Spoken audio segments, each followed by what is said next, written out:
Afternoon, everyone. Just tried to do it a couple days ago. Found out it was extremely choppy.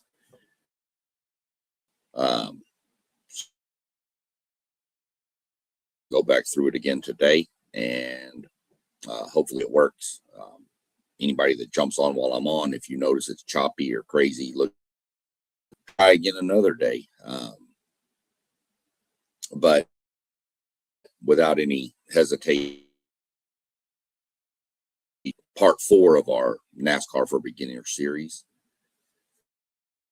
Going to start off, talking about a few different things this episode. Talk about some of the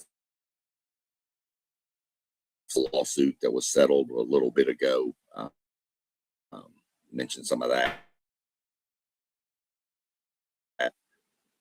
Get into some of the lead into some of the fan rewards app and then answer some of the questions I've been sent throughout the previous weeks via text from people and stuff. So without any further ado, we'll jump into some of the off season. It was a pretty brutal off season for the NASCAR, kind of a dark cloud. And then you turn around and you have the plane crash that claimed Greg Biffle and his wife and his 2 children. Shocking. And if that wasn't shocking enough, the Sunday after Christmas, we get word that the house that was owned by Demlin, where his mom and dad lived, caught fire, and his dad, unfortunately, getting better every day from the updates I've seen. So that's at least a sliver of good. Weird off season with stuff like that. You never want to see that for anything. Denny Hamlin is by far one of my least favorite drivers, but you still would never wish that on anybody.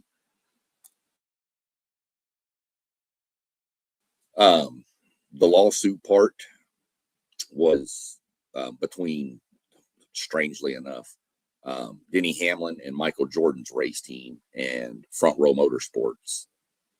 Those 2 teams, 2311 is owned by Denny Hamlin and Michael Jordan. 2 teams sued NASCAR for antitrust, went all the way to court, and turned out to be, they both just decided to settle, which I think, but one of the big points of this was NASCAR. Previous episodes, I explained the charters, but for real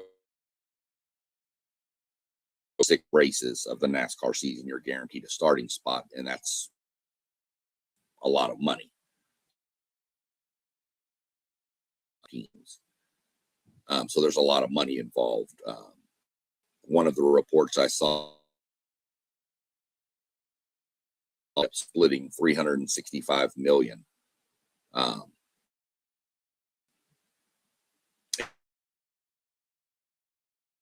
Took their charters away, so they were racing as non-charter teams, so they weren't getting the full amount. Paid back what they were owed for charter as a charter team. So $365 million, pretty good chunk of change. I don't know how they're going to split it amongst the 2 teams. I don't know if it's going to be even, or if I would assume 2311 would get more of it because they actually had better finishing positions than Front Row, but that's for them to decide. The where instead of having to renew charters every year, NASCAR once in their years, the charters range about 35 million. That's a good average number for them.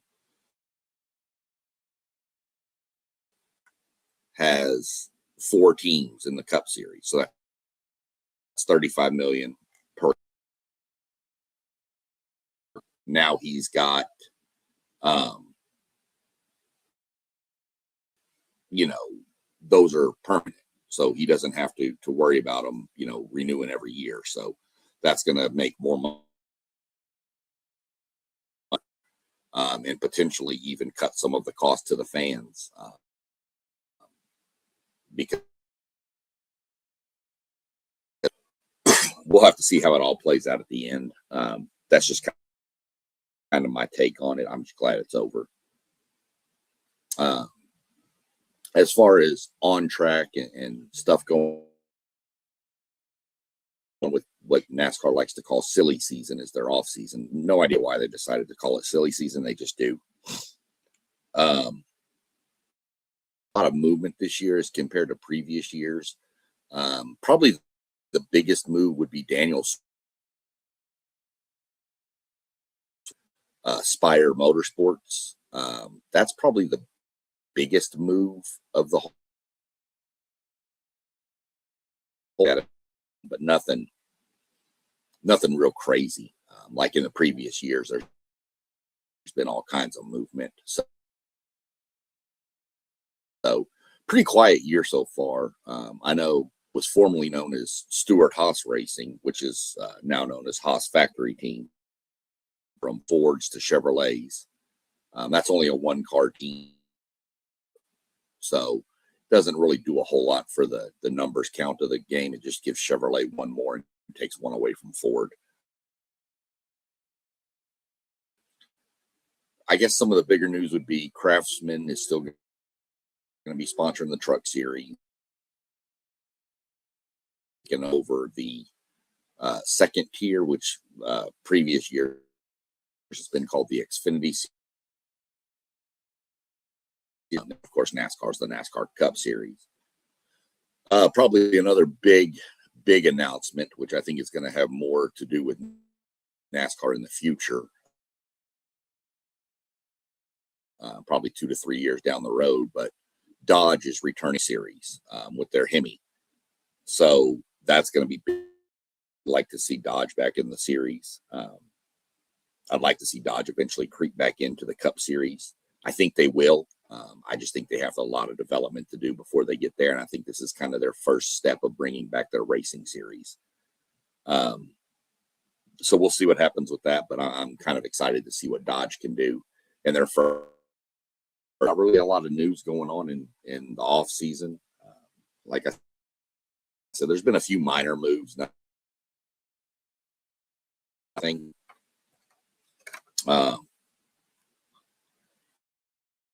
I know we're creeping towards, NFL playoffs and stuff, which is always exciting for the restart of the NASCAR season. We're sitting 28 days away from the first race of the year. It's an exhibition race. It doesn't count for anything. It's an exhibition race. It's called the Clash. It's pretty much all the winners from last year are guaranteed into it. And then there's a couple of heat races to get more people in. I think they wind up with 21 to 22 cars on the track to race. So just an exhibition race, just kind of something fun to get the season kicked off.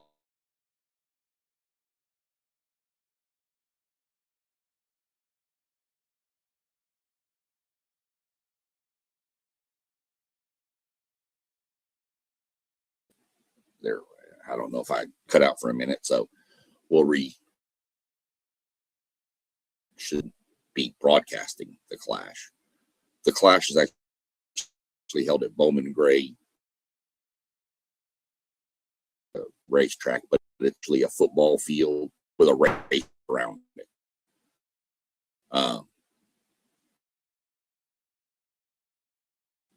And if you want to know why they call it the Madhouse, simply get on any YouTube stadium, the Madhouse, and just watch highlights, and you'll figure out why. Really crazy shaped track. It's just an oval, but the stands are literally and parts of it right next to the track. Like the wall is here and the stand. Like if this is the wall, here's a fan sitting right here. It's insane. Tons of fights break out at that place. So looking forward to that. That's 28 days from now, February 1st. And then you go from there, it's 42 days from now until the Daytona 500. That is the Sunday after the Super Bowl. So NASCAR kind of brackets the Super Bowl. It's 42 days till the actual race, which is 3 o'clock, 2:30-ish on Sunday. It's on Fox again. Fox has the first half of the NASCAR season, and then it splits over. TNT has a few races, and then NBC normally finishes out the year on NBC and Peacock. But if you go to NASCAR.com, there's the whole schedule there, and it gives you the broadcast. It gives you the breakdown of everything, laps of how many laps for each race, all kinds of stuff. 30, I want to say 36 days.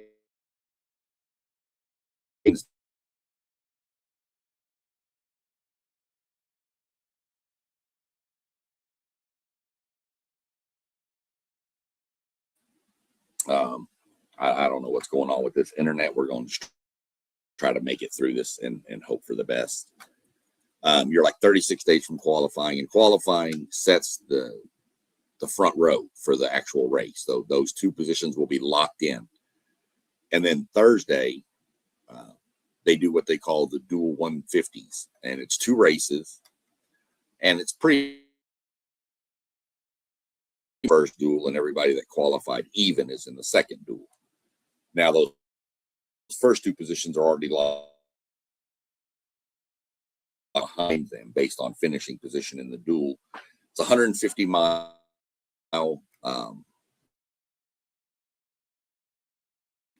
So it's 60 laps, which doesn't seem like a lot, but when you take 2.5 miles into consideration, that's 150 miles. That's still a pretty drive. So there's a lot going on with. So it's really interesting to watch those races. Those are normally on FS1, but you can probably find them streaming on YouTube or something.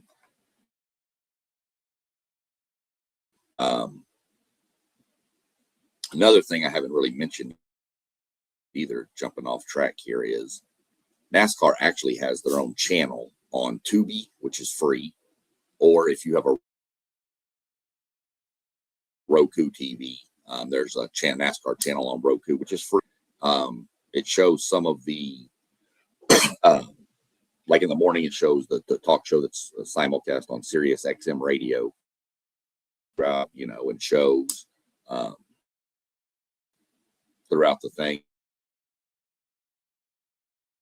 Good way to catch some old races on there too.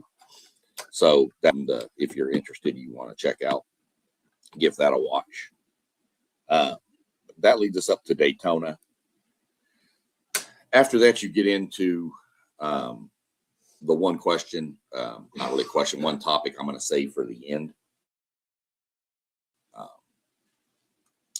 Just because probably the most important one. But some of the questions that down in Houston has sent me stuff and asked, does NASCAR race outside of the USA? And the answer is yes, they have. They've actually had a race in Japan before, an exhibition race. They've raced in Canada last year, just simply last year. They raced in Mexico City.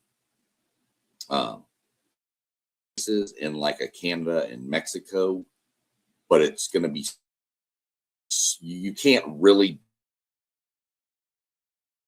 do it, or even down in Brazil, which has been talked about before. It's just too much trying to move that many pieces to that far. a nightmare that it doesn't make sense to try that during the regular season. And it could be done as an exhibition, but I just don't think that that's going to be something that's real possible, especially since, you're starting in February, would be in, Michigan or something. But you still have to take into consideration move pieces and then getting back. And yeah, so I just think Brazil and coming back in the fold at some point.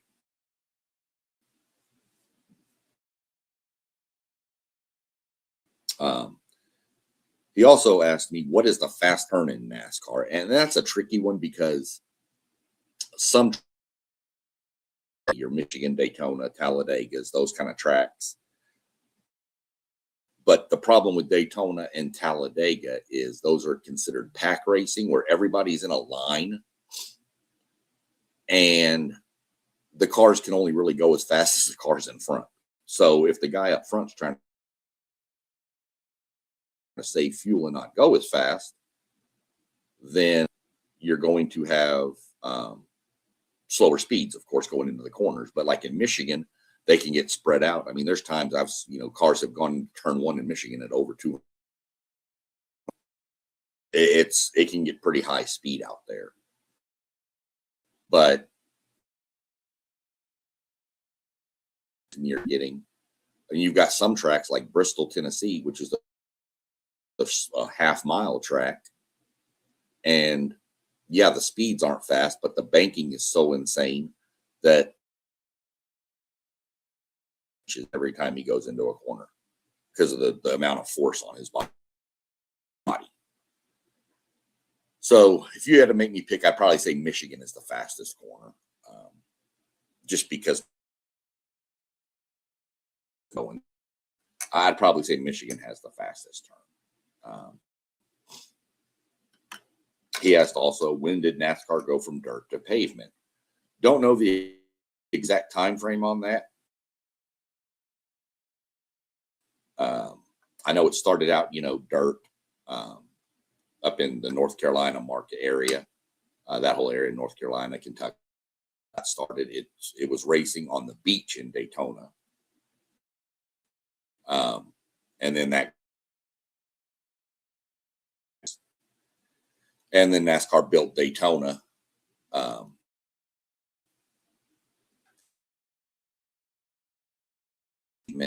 And then the evolution of NASCAR has even been that now they're racing on street circuits. They were racing in downtown Chicago last year, and the previous couple of years actually on the July 4th weekend. I mean, right through the heart of downtown Chicago. So they've kind of evolved a little bit and tried different things. They've even taken the Bristol Motor Speedway I talked about a couple minutes ago for the spring race. They have 2 races there every year, spring and fall.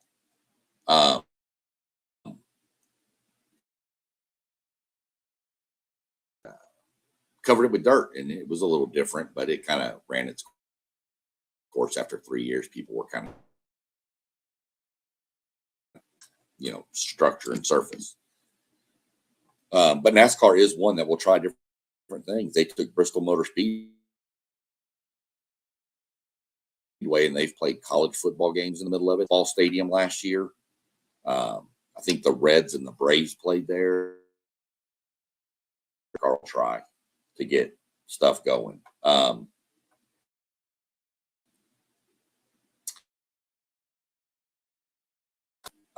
Well, that's drafting, downforce, and drag. Drafting, obviously, you get numerous cars in line, and you'll see this at the bigger Daytona. Actually, Daytona, Atlanta, Talladega. You'll see it more often, be more prevalent at those tracks. You'll see it some at a Michigan, more prevalent at are those 3.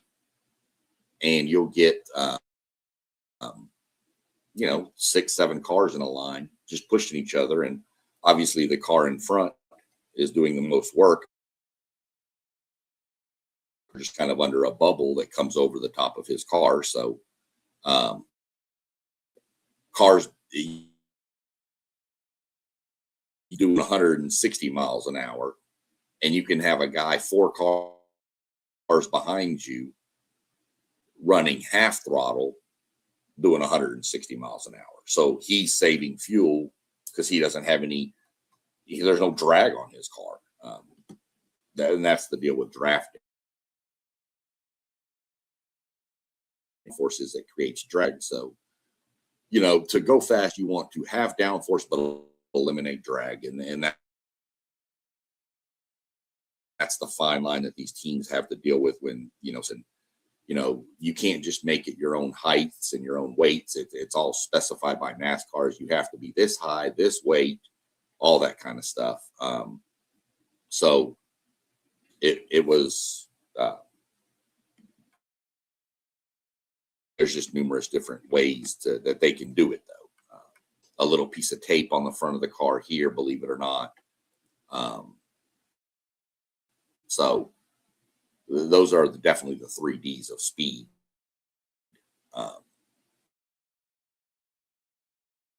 He asked me 2 more questions also. Doug apparently has a lot of time to ask. Are there races in the summer and fall? And yes, there's races like a 15th, and then the championship race is around their first to second weekend of November. They pretty much take 1 week off throughout the year. So you're talking 36 races with 1 off week, sometimes 2.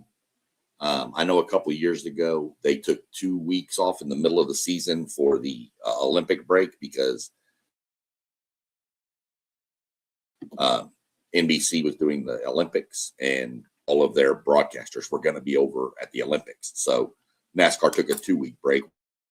The teams loved it, especially that late in the season leading into what starts the playoff season. There's 36 races, as I mentioned, but 26 of those are regular season, and then the last 10 are the playoff. You got to realize that having a break that late in the season is really beneficial to kind of recharge the batteries for all these teams. And I know he asked that because his daughter plays college softball and she's kind of busy in the spring, obviously. So can he go in the spring and the fall? And the answer is by far yes. You can find a race if you want to.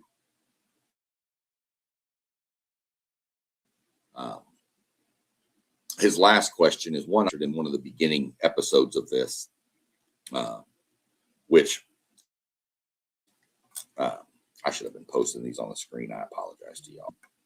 Did NASCAR really start from bootlegging alcohol? And the straight up answer is yes.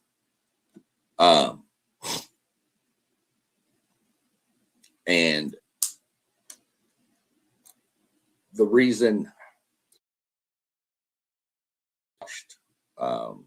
earlier this year or last year, I guess, not earlier this year, that'd have been yesterday,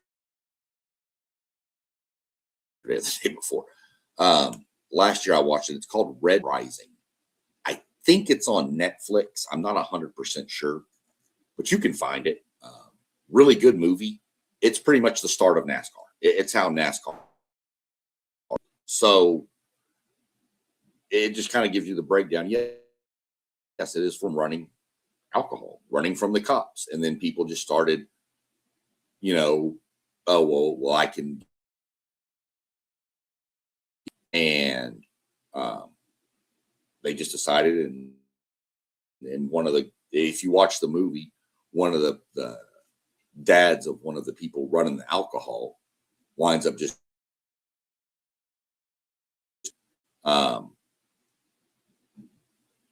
and then they turn around and go,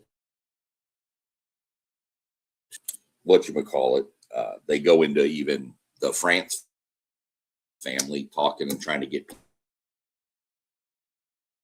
to help start NASCAR. Just asking now back then in the 30s and 40s.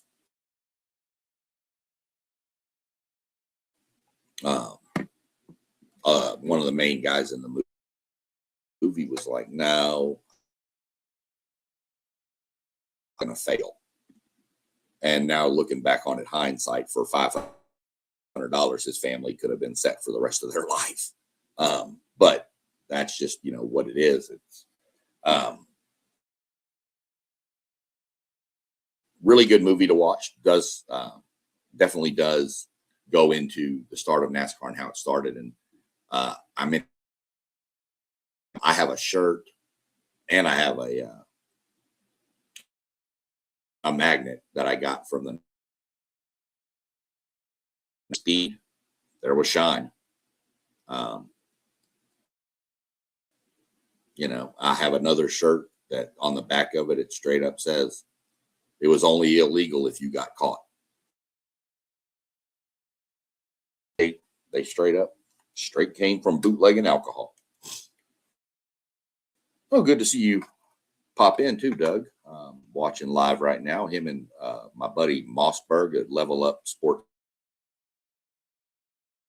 chat right now.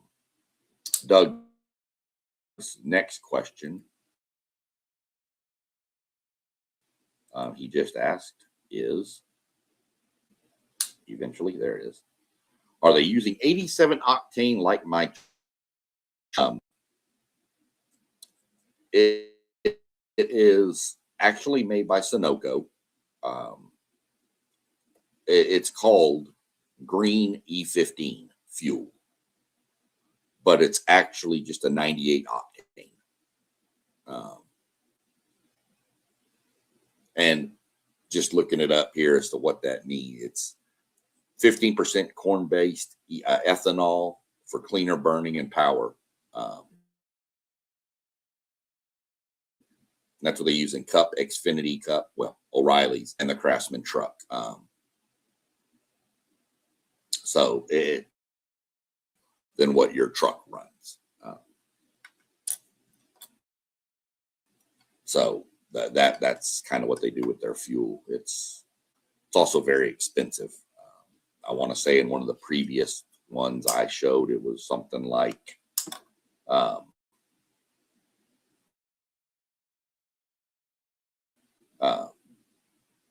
it's kind of like one of the first episodes I did where we were breaking down some of the costs. I think it was like 17.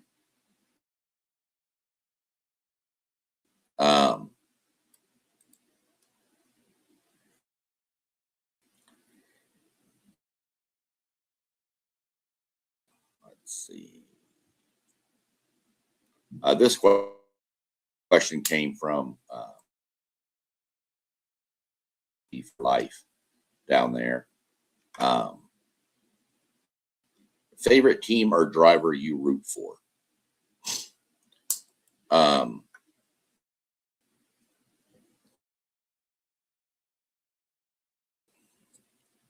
I root for this right here. Josh Berry drives the number 21 car. One of the original teams, the only real original team still around. I'm a Josh Berry fan. When my driver retired, which was Kevin Harvick, used to drive,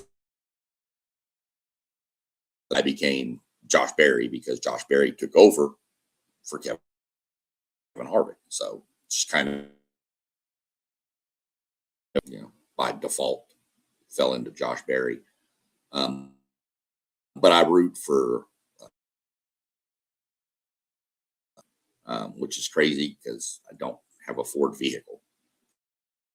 I have a Toyota Tundra, and my wife has a Jeep. So I root for Fords, I don't know. I just fell in love with the Ford. I think it was the first car I saw on track that looked really cool, the paint job. So I just started following the Fords. But even with that, I mean, it depends on who your driver is. Like Kevin Harvick was my driver. He took over when Dale Earnhardt passed away. And though I liked the Fords, he was my driver. Then he eventually switched to Ford when Tony Stewart and Stewart Haas Racing switched from Chevy to Ford. So it worked. Which is a Ford owned car, not owned, but it's a Ford.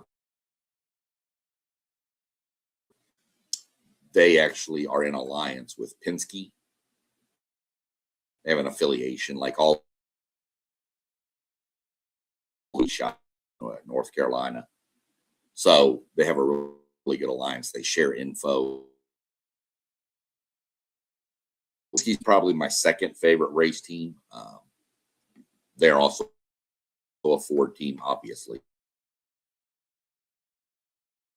She likes Ryan Blaney. Really good Cup Series champion driver from 2023, I think. Yeah, I think he won the series. I like them. I still root for I won't as much this year because they're switching to Chevrolet, but the Haas factory team, I was rooting for them too. They were a Ford team driving their car. You can't go wrong with Cole Custer. So just sounds like a racing. Then you have Jack Roush, the Fenway ownership group, and Brad Keselowski, RFK. They're another Ford team. So I root for all the Ford drivers. One of the others. Normally it's a Penske driver I'm rooting for. Blaney would probably be my second favorite driver. Although I do like Chris Buescher a lot too, mainly because he's Texas, just outside of Dallas. So I like him a lot too, just that Texan thing. So that's pretty much who I root for, and who I like. Do it, then don't worry about necessarily finding a favorite driver like in the first. See who you like. Watch some of the interviews with them. You may not like the way this guy talks, but you may love the way this guy talks or races. Maybe this guy is more conservative of a racer, and maybe this guy's way more aggressive and you like the more aggressive style. You don't have to root for any one person to watch NASCAR. You can just watch it to figure out more about it. And then as you get more in, you can figure out who you want to root for. You can even do what a lot of people do when they first get into the sport. And they're like, you know what? I like the Toyota drivers, or I like the Chevy drivers, and just root for anybody. You don't have to have a favorite. Once you get a favorite, the races, with the chance that you're, literally, you can run in and meet him. Joe Burrow is your favorite quarterback in the NFL, and you go to a Cincinnati Bengals, where at the NASCAR race, you could. Not saying you will, but your driver could be doing an autograph session that day at the race you're at, so you can go talk to him. He may do a question. You have a lot more access to the drivers and the athletes, so to speak, in this sport than you do any other.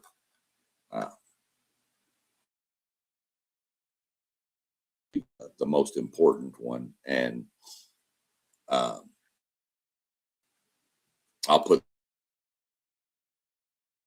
not download this app and start it today. Today is Sunday, January 4th, 2026. I will come back on for a short, quick emergency podcast when the app refreshes. It has not refreshed yet. So if you start now, there's a possibility that you could lose. So just wait till the app restarts. I will come on when it does and walk more through it. But this is the app that you use. And of course, you need an email. I will tell you, if you don't like, letters and stuff, which it doesn't happen maybe once or twice a week that you get into your email. But if you're one of those who doesn't like it and you wanted to just create a separate email, send you like promo codes and things like that, which are basically free points. So, but pretty much you'll need an email address and go through, you'll enter your profile. It'll give you the option to select it's going to pick the first one on the list and go from there. You can do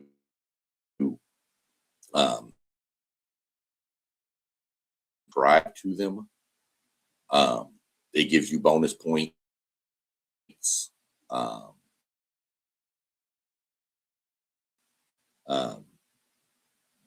You can get just by checking it. So we'll take Daytona, for example. There's going to be 3 races at Daytona, which is the Truck Series, the O'Reilly Series, and just simply open the app, hit the leaderboard, and then hit check in, and it's 50 points. So on the first weekend of NASCAR, you can have 150 points. What are points for, people ask? There's a rewards catalog that you can go in and you put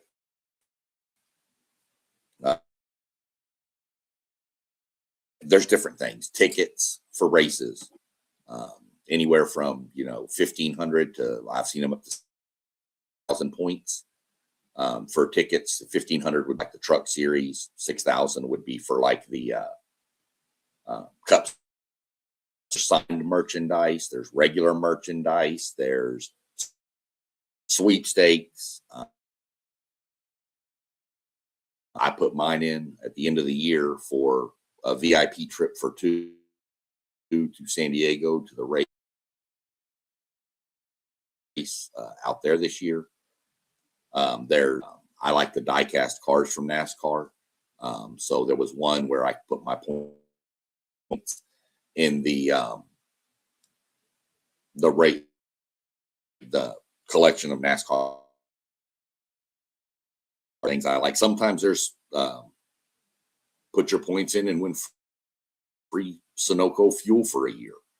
Obviously, it's a sweepstakes, so your chances of winning, pretty low. But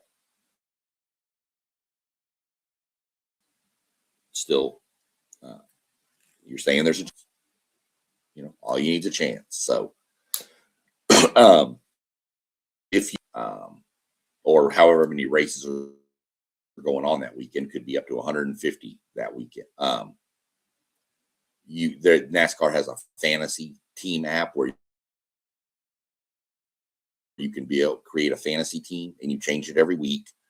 As long as you submit it before the race, ends or before the race starts, you get bonus points for that. You get bonus points for checking in on different streaks. Like there's a streak for 5 check-ins and 10 check-ins, 20 check-ins. There's a streak for fantasy.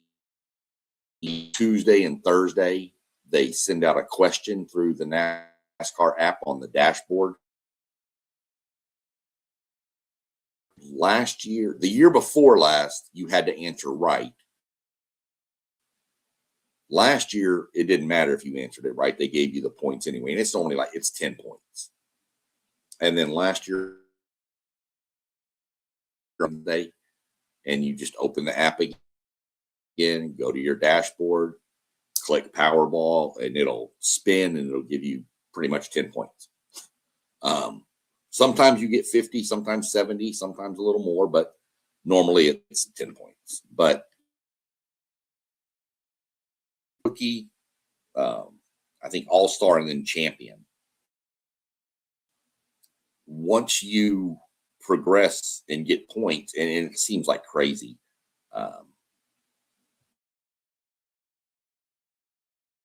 Rookie level gets 0 bonus points. You just get 10 points for answering one of the questions, let's say.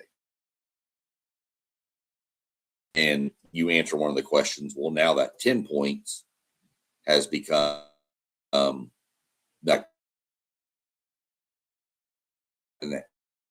15 points or 20 points or whatever. I don't remember, but you get bonus points. And I can tell you, I started the app probably halfway into the season, maybe about a quarter way into the season. And by the end of the season, I had already accumulated enough points to buy tickets to a race. So, which I used to take my wife to the Bristol race in Bristol, Tennessee. And she still says that's her favorite place and that's the other thing I do is my wife has the app also, and I pretty much run her app for her to get her the points. And then if we decide we want to go to a race, her fiance, I can get 2 tickets to that race, and so can they. So we'll get more into the app, but those are the things. Obviously, there is a premium app also. It's like, I think, $4.99 a month. But my wife doesn't have that, but I do. But you get points for that every month also. But that allows you access to like listening to your favorite driver and his crew chief and the guy on top of the spotter who's spotting him throughout the race. You can actually listen to him through your phone. But that's, you don't have to still gets enough points to buy whatever she wanted from the stuff. You can get experiences off of there too. Like you can actually save up. You have to use them every year, but if you can save up enough points, say you're going to go to a race, you can trade in points to be the guy or girl who waves the green flag pace car for the pace laps to begin the race. There's just all kinds of garage tours, things like that. You get bonus points for going to the Nascar Hall of Fame in Charlotte, North Carolina, which is an amazing Hall of Fame, by the way.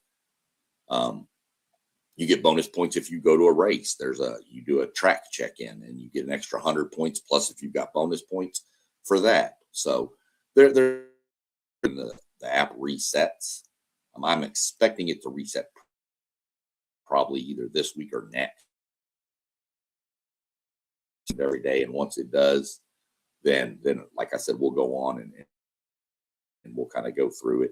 I know I've got some buddies who are looking to get it this year, so we'll set something up and maybe have one of them on stream and share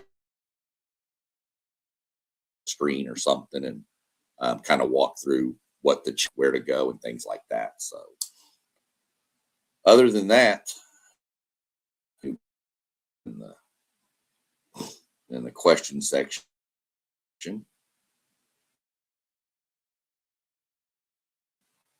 yeah, no other stuff. Hopefully this one recorded a lot better than the we'll see from here, but the main thing to remember life, Level Up Sports 10 Parlay Poe with his Blitzburg podcast, City League TV, which does a lot for the high school stuff here in the Columbus. Take Zay is down there. I know it says FanDuel, but he's changed his handle. SEC Sean. So we just got done doing reviews for in Notre Dame. We did season reviews for both of those teams. Go check those out if you're fans of either one of those teams. Like, subscribe, and so that you'll know when we go live. We'll be talking about as we get going. We're going to talk about a little bit of hockey. I'm kind of taking a backseat on hockey this year because the Blue Jackets are just not what they used to be or what they were last year.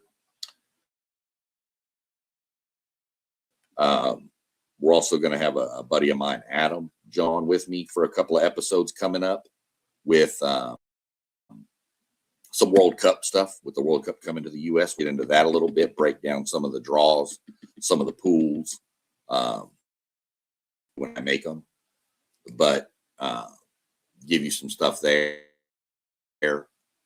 The just there's tons of comment on all of our channels. You can go back and watch for beginners. Really, it's part 5, but I didn't number the first one, so I just left that one alone and started out. You can always,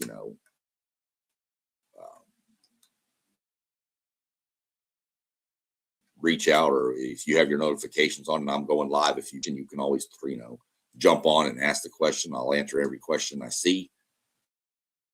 Go catch up on some of this NFL football and see what's going on. Good Sunday, and we'll get back soon and go with some more